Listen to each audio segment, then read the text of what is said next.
Okay, before we start, I just want to say something very honest and very adult. If you are listening right now, there is a high chance you are doing one of these things. You are washing dishes and thinking about life. You are driving and talking to yourself. Or you are sitting on the sofa, tired, and pretending you are resting. But really, your brain is still working. That is the official mood of this podcast. Welcome to it. This is English in 30s, the place where English comes quietly, like a friend who sits next to you and does not ask too many questions at first. I know most adult learners do not need more pressure. They need calm. They need slow. They need someone to say, "Hey, it's okay, you are not late, you are just tired." So stay here. Listen with us. And if you like this feeling, maybe just subscribe. Not like a big promise, just like a small coffee together again tomorrow. I love that you said that, because I am really washing dishes right now, and I am also thinking about life, and I am also tired. So I feel very seen and a little attacked, but in a nice way. That is our style. Gentle attack. Very adult.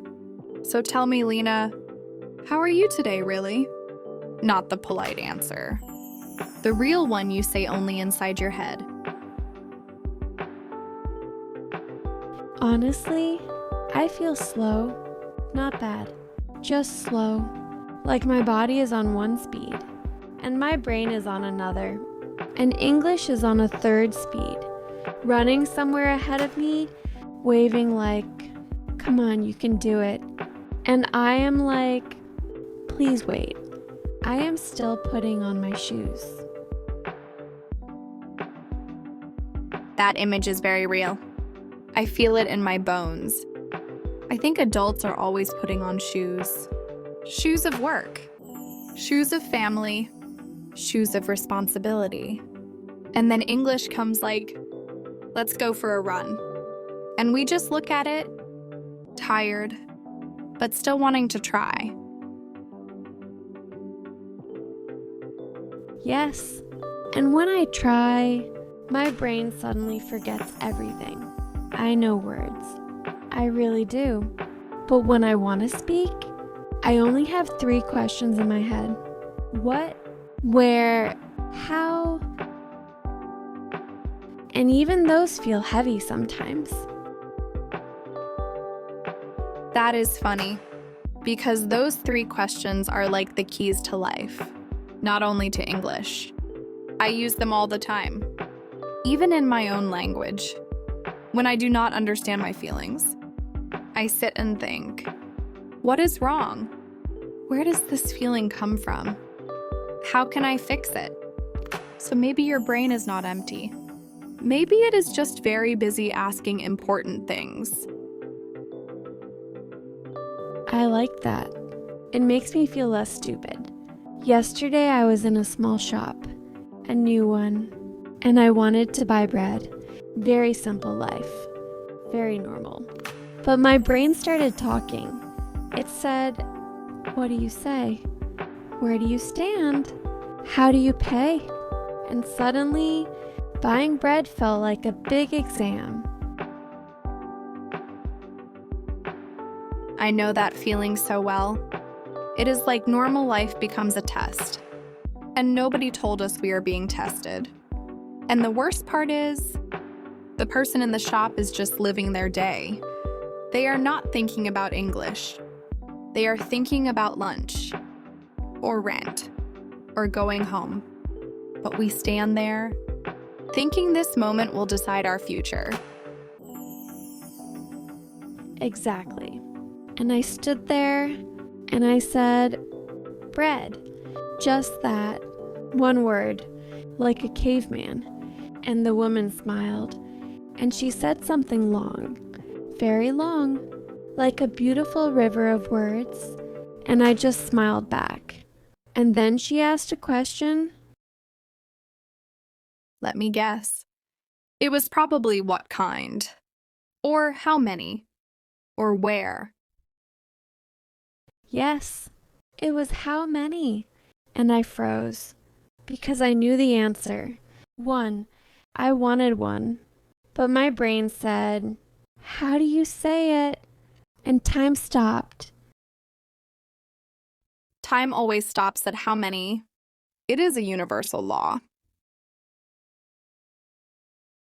I finally said, one please. And she said, okay. And life continued. And later I walked home, feeling like I climbed a mountain. A very small mountain, but still, my legs were shaking. I am smiling because that is exactly how it feels. Small mountains, every day. And people who do not learn a language as adults do not see these mountains. They just walk. We climb. And we ask questions on the way. What am I doing? Where am I going? How do I survive this conversation? You know, I remember when I moved to a new country, I was already an adult, already tired, already full of thoughts. And the first week, I asked one question every day, only one. What is this? Where is that? How do I get home? That was my life. Very simple, very small, very real. That sounds peaceful, actually. Just one question a day. It was peaceful after I stopped judging myself. At first, I felt like a child. But then I realized children are very brave. They ask everything. They are not ashamed. They point and say, "What is that?" Adults stop doing that.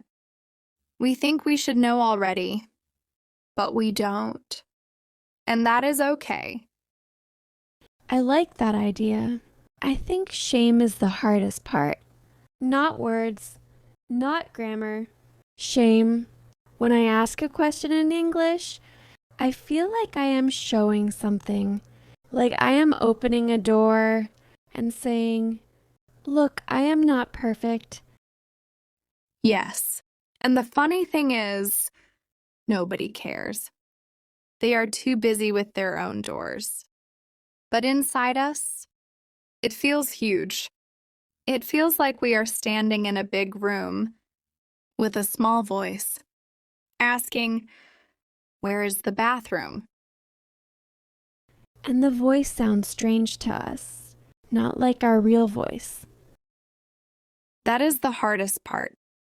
Losing your real voice for a moment, and then slowly finding it again in a new language. It takes time, and a lot of simple questions. Do you remember a moment when you felt proud of a simple question? Like really proud? Yes, I remember a very clear moment. I was in a hospital. Not for me, for someone I loved. And everything was scary. White walls, fast people, big words. And I was afraid, not only of the place, but of the language. And I asked a nurse, "Where is the doctor?" My voice was calm, not perfect, but calm. And she answered, and I understood. And I walked, and I remember thinking, this is enough. This question is enough to move my life forward. That makes me feel something in my chest. Because sometimes I forget that questions are not small. They are bridges. Yes, exactly that. They are bridges. You do not need a speech. You need a bridge from now to next. I think I try to build a castle when I only need a bridge. We all do. We want to sound smart, strong, fluent. But life does not need fluent. Life needs clear. What do you want? Where are you going? How can I help? That is life language. I notice that when I listen to people, they use these questions all the time. At work, at home, in shops. It is like the world runs on them. It really does. And when you start hearing them, you feel less lost.